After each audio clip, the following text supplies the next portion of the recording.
The flames were everywhere. Screams filled the air as thick black smoke rose into the cold night sky. A small house burned like a torch at the edge of the street, and people gathered, frozen in shock, too afraid to move. But one woman didn't hesitate. Arva ran straight into the fire. Her lungs burned, her hands shook, but her eyes were locked on the window where a little boy was crying, his face pressed against the glass. Without thinking twice, she pulled her jacket over her mouth and pushed through the smoke, calling out to him through the roar of the flames. The floorboards creaked, the walls groaned, and the heat felt like knives against her skin. But she refused to stop. She reached the boy, lifted him into her arms, and shielded his face as she broke through the front door just before it collapsed behind them. The moment they hit the ground outside, the crowd gasped. The fire swallowed the roof seconds later. Arva coughed violently, clutching the terrified child. Her clothes burned, her hair singed, but she didn't care. The boy was alive.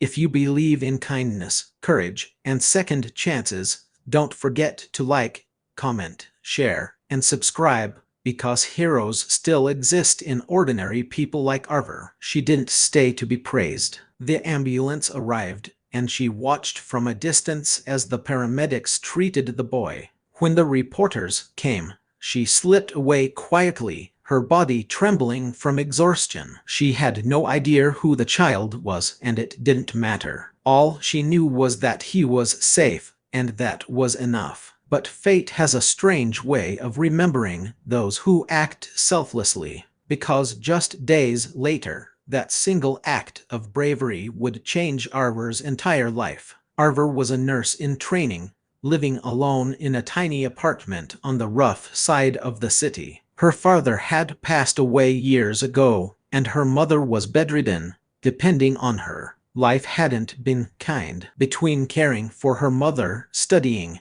and working part-time at a clinic, she was constantly running on empty. Yet, she never complained. She had learned that kindness was the only thing that could survive in a world that often forgot to care. That night, after the fire, she had no idea that someone had captured her on video. A blurry clip of a young woman running into the burning house to save a child. It went viral within hours, spreading across social media like wildfire. But Arva wasn't online much, and she didn't even know she had become a local hero overnight. The next morning, the city's most feared businessman, Alexander Knight, watched that same video from his office. His jaw tightened, and his heart raced as he recognized the child in the footage, his son, Liam, the boy he almost lost. Alexander was a man known for his ruthlessness, for building an empire from ashes,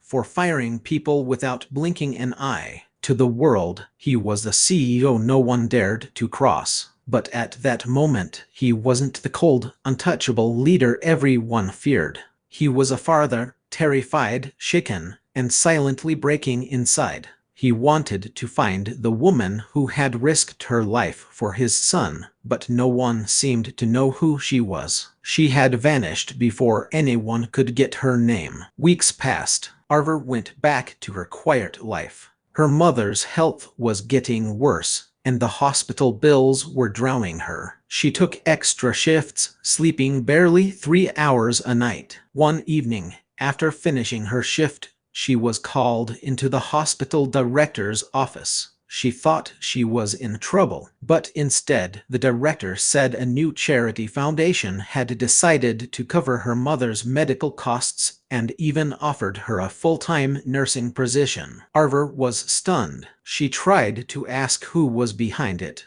but no one would tell her. She walked home that night under the city lights, holding back tears of gratitude, unaware that the man who changed her life was the same one whose son she had saved. Meanwhile, Alexander's obsession with finding the woman grew. He had people searching hospitals, neighborhoods, anything that could lead him to her. But fate didn't need his help. It had its own plans. Months later, Arva's hospital was bought out by a major company. A new CEO was coming to restructure it. The entire staff was nervous. Rumors said he was cold, heartless, and impossible to please. The day of the introduction came, and the room fell silent as the tall man in a sharp black suit entered. His expression was unreadable, his presence commanding. Arver looked up from the back of the room, her breath catching in her throat. She had seen that face before, not in person, but in newspapers, business magazines, and TV reports. Alexander Knight, the CEO everyone feared. He gave a brief, formal speech about excellence, discipline, and hard work. His voice was deep, controlled, and intimidating. But when his eyes swept across the staff, they stopped for a moment, right on Arver. Something in his gaze shifted, softening for a fraction of a second before returning to its cold professionalism. Arver didn't understand why. She looked away, uncomfortable, unaware that Alexander recognized her instantly. Even if her name wasn't known, he would never forget the eyes of the woman who carried his son out of that burning house. Over the next few weeks, Alexander visited the hospital often. He claimed it was to oversee operations, but his real reason was to observe Arver. She worked tirelessly, treating every patient with warmth, patience, and quiet strength. She never sought attention, never complained, and never seemed to notice when he watched her from afar. For the first time in years, he found himself intrigued, even moved. He had spent his life surrounded by people who only wanted power or money. Yet here was someone who gave without expecting anything in return. But Arver's life took another difficult turn. Her mother's condition worsened suddenly. Despite the hospital's best efforts, they couldn't save her. Arver was devastated. She stood alone in the hospital corridor after the funeral, her eyes red, her hands clutching a folded photograph of her mother. That night, she broke down in the empty chapel, whispering apologies for not being able to do enough. What she didn't know was that Alexander had followed her there. He stayed hidden, watching her cry, feeling an ache in his chest he couldn't explain. He had seen countless people break in his life, employees, rivals, even himself, but never had someone's pain felt this pure, this undeserved. A few days later, Arver was called again, this time to Alexander's private office. She thought she was being fired, but instead, he offered her a position as his personal nurse for his son, Liam, who was still recovering from mild trauma after the fire. The offer came with a salary far beyond what she earned, plus accommodation. Arver hesitated but eventually accepted, needing a change after losing her mother. When she met Liam again, he ran to her instantly, remembering her face from that terrible night. Her heart melted as the boy hugged her tightly, whispering a simple thank you. For Arver, it was enough. Working at the CEO's mansion was overwhelming at first. The place was huge, cold, and silent, like its owner. Alexander rarely spoke, and when he did, his words were short, clipped,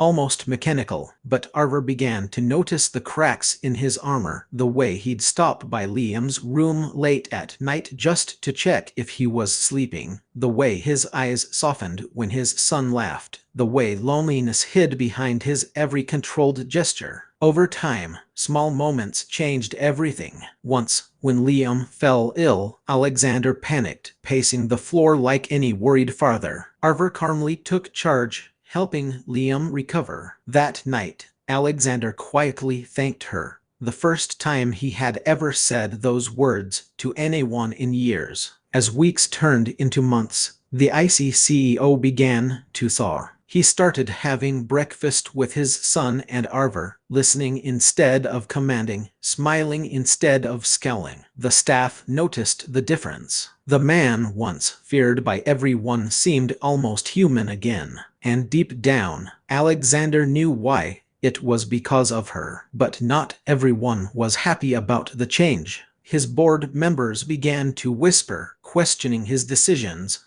claiming he was losing his edge. Rumors spread that Arver was manipulating him for money or position. When Alexander heard, he was furious, not at her, but at himself for allowing the world to misunderstand her. Still, Arver, ever humble, decided to resign to avoid bringing him trouble. She packed her things quietly one evening, leaving a note thanking him for the opportunity and saying goodbye to Liam. When Alexander found the note, something inside him broke. For the first time in his life, he felt fear, not of losing power, but of losing the one person who reminded him he could still feel. He rushed to the train station, knowing she would try to leave the city. The rain poured heavily as he arrived, scanning the crowd desperately until he saw her, standing alone, soaked, clutching a small bag. Without hesitation, he walked straight to her. For a moment, neither spoke.